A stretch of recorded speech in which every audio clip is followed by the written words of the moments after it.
Hello, my name is Liza, and today I'd like to share with you how I created this cute welcome home to my haunted house, that is, tabletop decor piece using items from the Dollar Tree. I used one of these wooden arrows and this little freestanding ghost and this home wood sign. I also used 7 of the tiny woodcraft cubes. And then I used some of the large tongue depressor / popsicle sticks from Dollar Tree. First thing I did was try to remove my ghost as carefully as possible from the base. I tried a heat gun to try and melt the glue, but it was really in there, so I just broke it off very carefully. And then I used the Dollar Tree sanding sponge just to round off the portion where it broke off from the stand. Next, I actually filled in the holes of the arrow with some Dollar Tree wood filler, but once I was done, I realized you're not going to tell, so you can skip this part.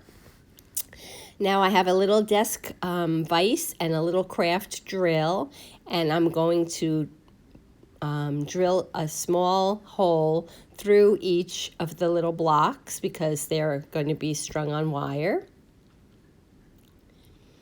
And then you'll see I have some purple paint because I was going to change my color scheme, but with some orange paint, I just painted all the sides that didn't have a hole. And then I also painted orange the top portion of the home sign, front, back, and in between all the letters. Then I took my popsicle sticks and I just started cutting them up because I'm going to make that like siding for the house. And this is where I changed my color scheme. So I painted the rest of the blocks with the gray and with the elephant gray, and I also did the popsicle stick pieces. And then I took a little dotting tool or paper scorer, and I just dipped them in the paint to make some polka dots.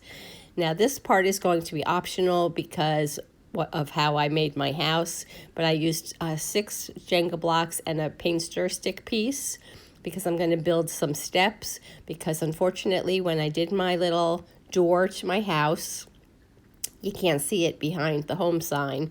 So I just wanted to build the house out, and here you can see it's just the Jenga blocks on top of the paint stick, and then I glued that with wood glue to the home sign, and then the house to the back of the Jenga blocks.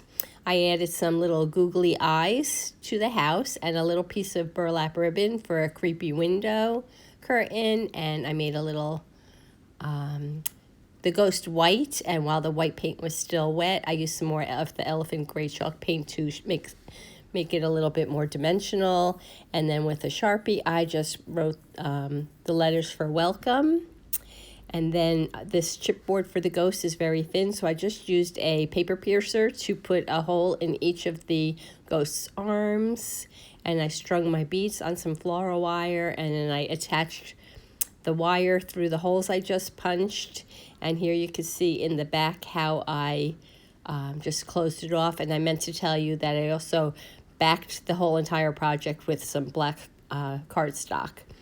And I wanted a creepy pumpkin, so I took one of these little pumpkins with my heat gun. I melted it so it looked like a rotten pumpkin, and I glued it onto the front of the house, and I glued the ghost to the back of the house, and my project was done.